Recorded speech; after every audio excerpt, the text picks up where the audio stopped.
Queridos amigos, sejam bem-vindos ao canal Vida Espírita. Meu nome é Cristina Brito e este é o programa Escuta Quem Vem História. E aqui, todas as semanas, nós vemos as histórias que nos são trazidas pelo Espírito Irmão X, Humberto de Campos, através da mediunidade de Chico Xavier. E atualmente estamos já bem no final mesmo do livro, das histórias do livro Reportagens de Além Túmulo, publicado pela Federação Espírita Brasileira. Nossa história de hoje é a penúltima, é a 34. E o título da história é A Conselheira Invigilante. O personagem principal já está dito, uma conselheira. E invigilante, vamos ver no quê? E é a história da dona Deodata Chagas. Vamos acompanhar? Conta-nos Humberto de Campos. À frente da amiga alarmada, dona Deodata Chagas prosseguiu aconselhando. Não deves proceder levianamente. É necessário aprender a tolerância, minha irmã. Ignoras acaso os princípios da nossa consoladora doutrina? Aqui, doutrina espírita, não é? Quantas criaturas se perdem diariamente por ignorância das verdades que Jesus nos confia? Mas, respondia a amiga que buscava os seus conselhos, e meu marido? Será justo suportar a perseguição de pessoas sem consciência? Meu marido parece esquecer pequeninos deveres do homem de bem. Já temos, aparentemente, alguma maledicência com relação ao marido dessa senhora. E aí, dona Deodata, firme, responde-lhe: e por que não perdoar o pobrezinho? Não dês ouvidos às intrigas. Nem te detenhas na observação do mal, ainda mesmo quando se positivem as tuas desconfianças. Ou seja, mesmo que o que digam seja verdade, perdoa lá. Veja, esse é o conselho dela. Está lá, vamos dizer assim, aconselhando as lições de Jesus. Jesus falou, perdoa 70 vezes 7. E aí? E aí, se perceberes que até isto é verdade, que as intrigas são verdadeiras, deixa estar, perdoa o pobrezinho. Lembra o perdão evangélico, minha boa Cacilda. Esquece a infelicidade dos espíritos inferiores que te não podem compreender. Além disso, convém não esqueceres que o ciúme é monstro insaciável. Foge-lhe as garras enquanto é tempo. Afinal de contas, a esposa e mãe precisa fortaleza e serenidade. Vamos lembrar que este livro tem mais de 80 anos, ok? Era um mundo um tanto diferente de hoje em dia. As mulheres costumavam, a maioria, ficar em casa, cuidando dos filhos, da comida, dos afazeres domésticos. Nada contra, mas era algo que era quase que tem que ser, não é? Não era uma opção.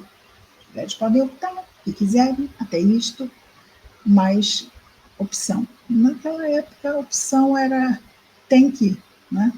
Muitas vezes.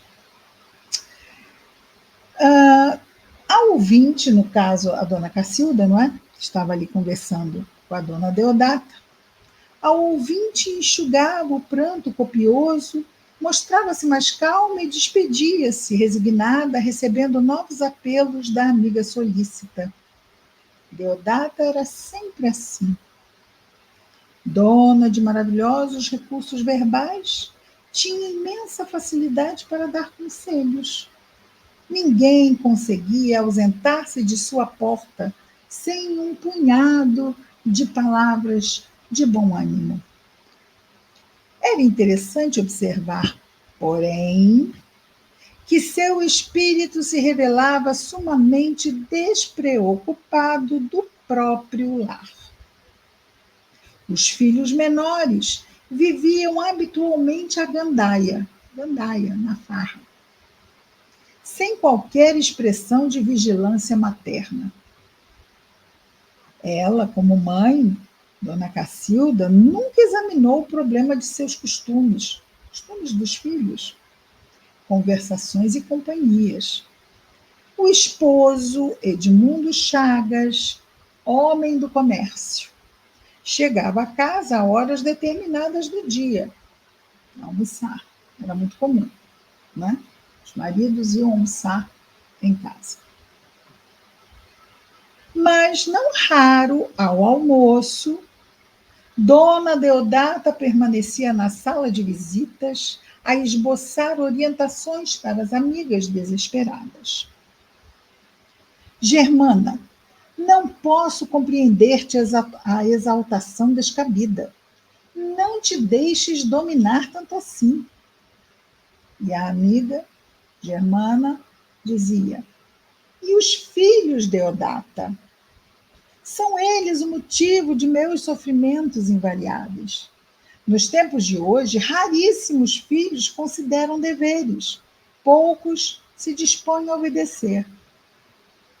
Entendo-te, entretanto, é imprescindível, dizia Dona Deodata, renovar energias próprias.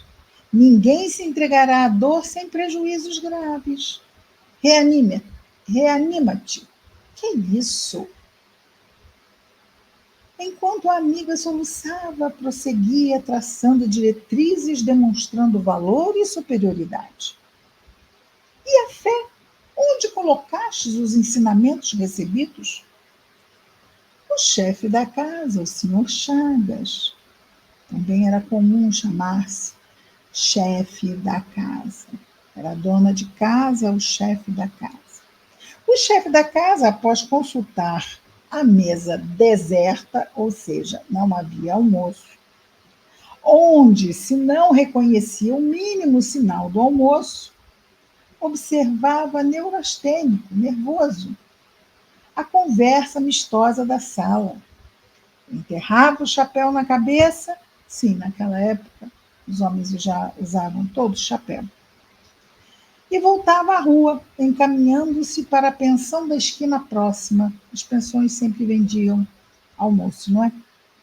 Somente muito depois erguia-se Deodata para atender as crianças famintas.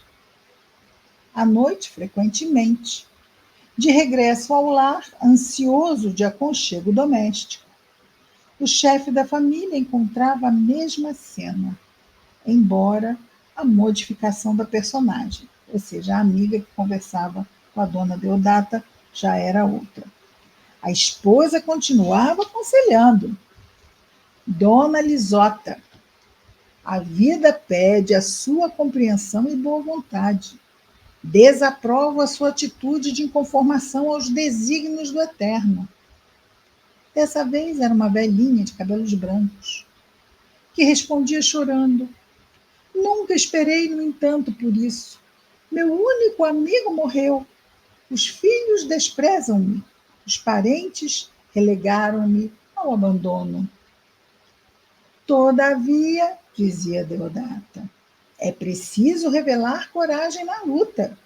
Guarde intacta a sua confiança em Deus. Tenha fé. É indispensável atender à vontade superior e não à nossa. Presentemente, não posso concordar com seu modo de agir. Enquanto a velhinha fazia o possível por levantar-se do abatimento doloroso, a conselheira concluía dizendo: e a fé, minha amiga? Onde você colocou o imenso tesouro que é a fé? Já pensou nisso? O crente não deve respirar outra atmosfera que não seja a do otimismo sadio e franco. Edmundo Chagas, seu marido, Relanceava o olhar pelo interior, reconhecendo a inutilidade de qualquer chamamento afetivo. Vem cá, venha, Deodata. Não, não adiantava. A companheira tomara o hábito de aconselhar qual se fora venenoso excesso do espírito. Era quase uma compulsão já. Tal a insistência com que desejava regenerar as pessoas, reavivar as forças alheias, consertar o mundo, enfim. Muitas vezes tentara arrancá-la, o marido, de semelhante situação, mas todo o esforço redundara inútil. Mergulhado em amargas reflexões, infeliz, não é? Edmundo percebia que os rapazes já não eram mais crianças, olha lá como o tempo passou, já eram rapazes, se entregavam a terríveis disputas na copa, provavelmente a fazer lanches. Ele tinha chegado, não tinha jantar. Os filhos mais velhos já estavam na copa disputando as comidas que lá tinham. Desanimado e entristecido, então, voltava para a rua, sem esperança. Aos poucos, adquiriu o costume de beber, coisa que nunca lhe ocorrera em tempo algum. Sem forças para corrigir o desentendimento da companheira, sufocava no copo as desditas do coração. Dona Deodata parecia não perceber o curso dos acontecimentos. O marido estava se afastando. E mantinha a mesma atitude mental, como se nada estivesse acontecendo. Almas desesperadas, ansiosas e viciosas batiam-lhe a porta em onda crescente. Por que tão grandes demonstrações de amargura? Exclamava a inquieta visitante de barro. Vou repetir. Dona Deodata falava para uma senhora de bairro distante que veio visitá-la para trazer seus problemas, de ser aconselhada. Por que tão grandes demonstrações de amargura? Não posso justificar o seu desânimo. E aí, a senhora que veio de bairro distante, revelando profundos padecimentos, dizia aflita: quando o marido nos abandona, tudo parece escuro em nossos caminhos. A senhora é feliz, dona Deodata. Nunca experimentou sofrimento igual a este. Não posso conformar-me com a separação. É preciso, diz dona Deodata. É preciso, porém, perdoar e ser forte. Estamos neste mundo para testemunhar espiritualidade na procura de Deus. Pareces demasiadamente enfraquecida no trabalho comum. Levanta o ânimo, resiste. Não te deixes levar por tempestades que não são assim tão grandes. Despedia-se infeliz, agradecendo os conselhos. Chegou, entretanto, o momento em que Deodata Chagas deveria tomar conhecimento da sua própria situação. Depois de alguns dias, nos quais supunha o marido em viagem de serviço, veio a saber que Edmundo montara nova casa em bairro distante. O álcool trouxera-lhe o esquecimento das obrigações sagradas. O bar incumbira-se de conduzi-lo a relações diferentes, e com a embriaguez dos sentidos veio a embriaguez dos sentimentos. Então ele montou uma outra casa com outra mulher, e isso também não era incomum no passado. A senhora Chagas, contudo, sempre eficiente na orientação dos outros, recebeu a notícia sem ocultar a mágoa imensa. Aquela alma forte, tão clara, que sabia traçar os caminhos alheios, semelhava-se agora a um lago turvo, de águas turvas, em face das pedras da tempestade e das rajadas de vento. Humilhada, chorosa, procurou os filhos para torná-los partícipes de sua profunda revolta. Entretanto, encontrou neles as mais ásperas observações. Alguns estavam dispostos a seguir sem hesitação para a nova casa paterna. Inconformada, a pobre senhora buscou os recursos da justiça do mundo, mas a cada passo encontrava a ironia, o desprezo, o desconhecimento deliberado de sua dor. Antigamente, as separações favoreciam sempre os homens, não é? Incapaz de manter a resistência necessária, surda agora aos apelos que as amigas lhe traziam ao espírito desalentado, aquelas que ela animava, né? Vieram trazer também conselhos que receberam dela um dia. Deodata recolheu-se ao leito, dominada de traumatismo singular, traumatismo no sentimento, que lhe envenenou o organismo para sempre. Depois de 3 anos de reclusão, presa ao leito, entre meditações e lágrimas, voltou novamente ao plano espiritual. Ou seja, Dona Deodata desencarnou. Com surpresa, todavia, experimentava o mesmo abatimento e a mesma desolação. Embora, atendida por dedicados enfermeiros da esfera invisível aos olhos mortais, e desencarnada por muito tempo, pareceu presa, como se estivesse assim laçada no fundo escuro de suas impressões de amargura e revolta íntima.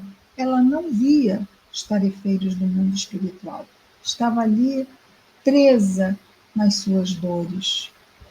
Chegou, porém, um instante em que conseguiu perceber o vulto de um daqueles emissários do bem que lhe balsamizavam o coração.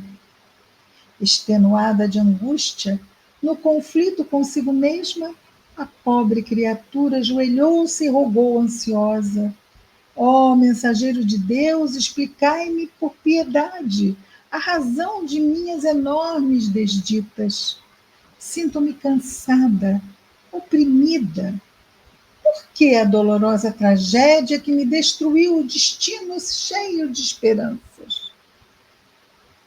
O benfeitor contemplou-a com expressão fraterna e elucidou amorosamente. O drama infeliz da tua última experiência na Terra é o das almas que transportam a luz por fora do coração. Os que ensinam sem aprender e aconselham sem praticar são também filhos pródigos na casa do Pai. O filho pródigo é aquele que recebe, mas não valoriza o que tem. Dissipam tesouros espirituais sem cogitar das necessidades próprias e acordam mais cedo ou mais tarde com a miséria e o desconforto. Deodata compreendeu o alcance profundo daquelas palavras, mas desejosa de lavar a própria culpa, objetou: será então erro grave ensinar o caminho aos outros? E Jesus não trabalhou o mestre no mundo por traçar diretrizes ao homem sofredor? O amigo espiritual contemplou-a afetuosamente e respondeu: Jesus indicou a estrada e seguiu-a. Pregou a fé e viveu-a. induziu discípulos e companheiros à coragem e demonstrou a coragem em si mesmo. Difundiu a lição do amor, entregando-se amorosamente a cada um. Expôs a necessidade do sacrifício pessoal e sacrificou-se. Exaltou a beleza do verbo dar e deu sem recompensa. Engrandeceu a confiança no Pai e foi fiel até o fim. A esposa de Edmundo estava perplexa.